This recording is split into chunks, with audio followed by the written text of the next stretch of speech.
My name is Cailin Crockett, and I'm a senior advisor on violence prevention and response at the Department of Defense. I'm currently on an assignment with the National Security Council as Director for Military Personnel and as a senior advisor for the White House Gender Policy Council.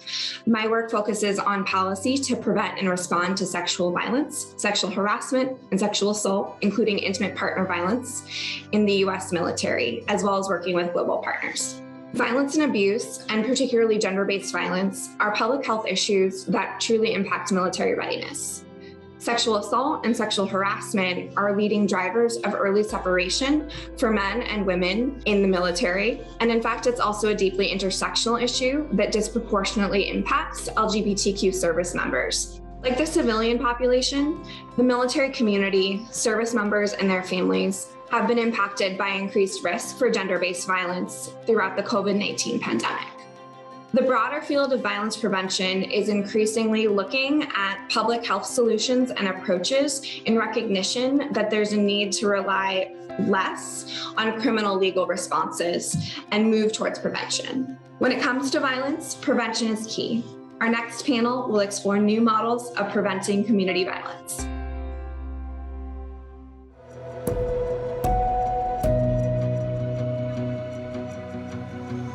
Welcome. I'm Dr. Cassandra Crifasi, Deputy Director of the Center for Gun Violence Prevention and Policy.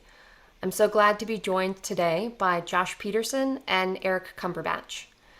Josh Peterson is the manager of the City of Minneapolis Office of Violence Prevention, where he manages operations in the office's numerous violence prevention and intervention programs and initiatives. In that role, Josh also serves as project director for a 5-year youth violence prevention grant from the CDC, provides violence prevention technical assistance to policymakers, city departments, and community-based agencies, and works on issues related to youth development and juvenile justice. Prior to joining the City of Minneapolis, he worked in nonprofit youth services in both direct service and program director capacities. Josh is also a Bloomberg Fellow on the home stretch of completing his MPH and has been active as a performer and recording artist in the Twin Cities music scene for over 20 years.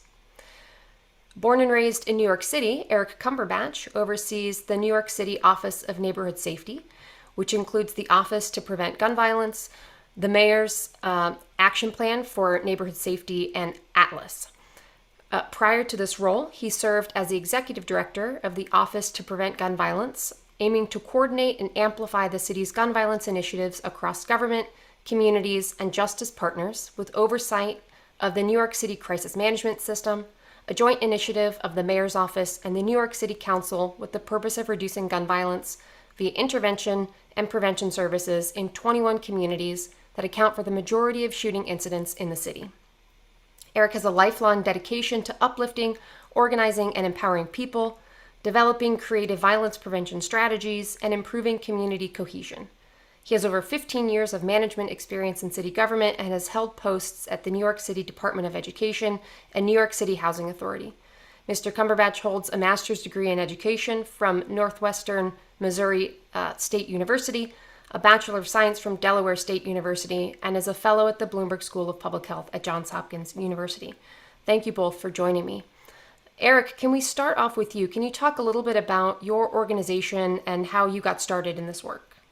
Sure. So I work out of the Mayor's Office of Criminal Justice, which serves as the policy and procedural arm for all justice-related matters to City Hall. I work within a criminal justice space, not because I believe that the criminal justice system has served Black and Brown communities well. I think me and my team, we're intentionally here to transform what government has felt like and what government has looked like in communities of color across New York City. Our office really takes the foundations of lifting up community voice, amplifying community voice, bringing community solutions beyond the table, but putting them to the forefront, instilling community members as leaders, and really ensuring that we reach the highest risk population with alternatives to incarceration, arrest, and all of the other harms that we know happen in community. Can you tell us a little bit more about the role that you play in the community in your violence prevention efforts?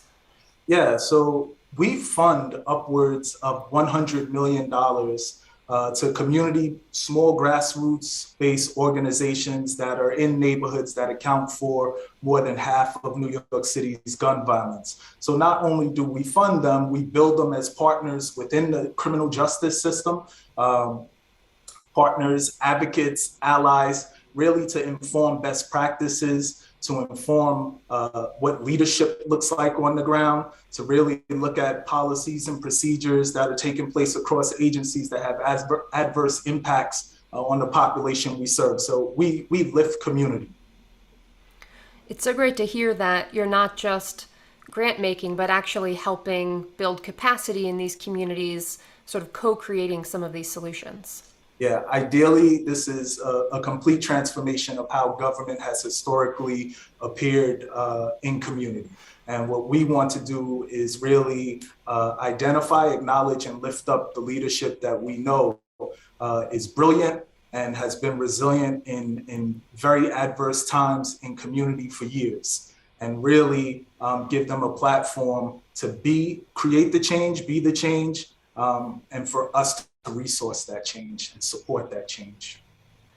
Great, thank you. Josh, turning to you, what does it mean to your organization to take a public health approach to violence?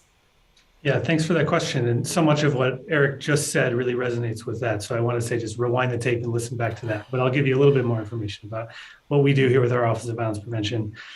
So when we think about public health approaches, that really means a number of different things to us. And we sort of have a set of grounding principles that we kind of do our work by. And the first of those is really thinking about violence as a health condition. And there's a whole lot of important implications around that. But I think what really stands out to me is this idea that, like with other health conditions, we can treat violence, we can prevent violence, and we can heal from violence. And so really just sort of that idea that violence is not inevitable and it's not an intractable issue. I think another piece that's really important to us is the idea that violence is really complex. So when we think about both root causes of violence and also when we think about solutions to violence, we really need to recognize that those things are really grounded in social conditions and economic conditions and political conditions and cultural conditions. And they're not just grounded in individuals and individual characteristics and individual behaviors. And so really thinking about those social determinants of health as they relate to violence. Another piece for us is the idea that violence is cyclical. And so when we think about stopping violence, we really need to stop those cycles of violence. There's sort of a phrase that's often used in this work that's hurt people. And that's, can be a little bit overly reductive perhaps, but I think it really sort of tells that story of the fact that, both the research, I think, bears this out, and also just talking with folks who've had experiences that people who've been injured once violently may be a greater likelihood of being hurt again. And they may also be a greater likelihood sometimes of perpetuating the violence that they've themselves experienced. So really thinking about breaking those cycles of violence. I think the last piece for us really is understanding that we can't do this work unless we do it through an equity lens. And so, like so many things in this country, the burden of violence is not felt equally amongst everyone. And particularly in Minneapolis, the burden of violence falls disproportionately on communities of color and on particular neighborhoods. And so really, we recognize that in order to do violence prevention work, we really need to do work that dismantles structural racism, because we can't really get to the root of violence unless we do that. Building off of that, Josh, can you talk a little bit about the types of work your office does, the types of programming you offer? Sure, I'm happy to. So we work to break cycles of violence at 3 points: before it happens, as it's happening, or after it has happened. And we do that sort of through kind of two big buckets of work. So the first is our what we call evidence-informed violence prevention and intervention strategies. And we have 3 of those that are sort of our core pillars of our work. The first is hospital-based violence intervention, and that is really based on this idea that the minutes and hours and days and months after a violent injury can be a really opportune moment to intervene with someone who's been injured, to try to get them on a path toward healing and to really walk alongside them on that path toward healing. We also have a group violence intervention initiative, which is really focused on the idea that often a large percentage of serious gun violence that happens in cities is driven by a relatively small group of people, and that group is organized into groups or gangs. And so really providing both the message that violence is unacceptable, but also real, legitimate, credible resources for those folks to get on a different path away from that cycle. And then the third piece is violence interrupters or outreach workers. So really that's putting folks on the ground who have, again, sort of lived experience with violence, who can help interrupt conflicts and really work to change social norms around violence, while also providing access to resources and supports for folks who might be really at high risk of involvement with violence. And then the other bucket we've got is really focused on a lot of what Eric talked about, which is innovation and capacity building. So the idea that there's a whole lot of wisdom in our community around violence prevention. And yes, it's great to do evidence-informed strategies, but we can't discount the wisdom of community. And so making real investments in community-driven, community-proposed projects, and also working to build up the capacity of small grassroots agencies who are doing this work, who may not necessarily be positioned to get city funding, state funding, federal funding. So we bring folks together in cohorts to really build that capacity and get them better positioned to do this work. Great, thank you. Eric, coming back to you, what are you seeing changing in community-based violence prevention? I think norms have changed across communities where we see individuals that are engaged, that want to be part of the solution, that feel valued in being part of the solution, and see that there's an opportunity to actually partner with government, a government that reflects their community, reflects them, and is willing not only to bring voices to the table, but bring leadership within. And Josh, how about you? What are you seeing changing? Yeah, I mean, I think in some ways it feels like we're at a bit of an inflection point here around community-based violence intervention. On the one hand, there's a lot of momentum. So when I started with the city of Minneapolis in 2013, we were tucked away in the Adolescent Health and Youth Development Division of the Health Department. And now we are a formal Office of Violence Prevention. And there are offices of violence prevention in cities across the country. There's a national network of offices of violence prevention. So that momentum, I think, is really meaningful. And I think also the level of investment. So again, when I started, I was overseeing one program. We had a $100,000 budget. I had one colleague who was doing similar. And our office now has an annual budget of around 12 million and 16 staff. I think that there's been great strides around that. And I think also there's really serious conversations happening right now around reimagining aspects of community safety. And I think that, in the wake of the murder of George Floyd here in Minneapolis last year by a former police officer and state violence happening across the country, those conversations are happening, and those inevitably include conversations around what does it mean to incorporate community-based violence prevention and intervention into how community safety looks. I think on the flip side, in 2020, there was a pretty significant increase in the murder rate in the US, 30% jump.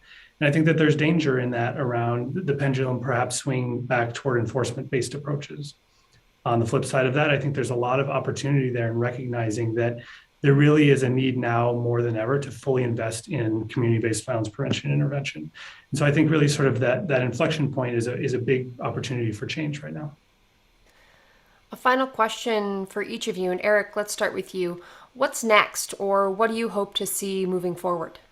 Great question. I think, growing networks of empowered community members that promote healthy and vibrant communities that have healthy outcomes, supported by government to undo much of the harm that government and agency has historically done to put these communities into the spaces they're in today. Great. And Josh, your last final word. Sure. I think investment, not just in the work, but in the infrastructure. So building out data systems, building out, the staffing capacity to really get the work done. And I think also supporting the folks on the ground doing the work and professionalizing the field. And that's not to say that the folks doing the work are not professionals. They are, but they need to be treated like professionals. They need to be compensated fairly. There needs to be opportunities for professional development, ways that they can really advance in that work. Thank you both so much for joining me today and sharing the work that you're doing. This has been a fantastic conversation.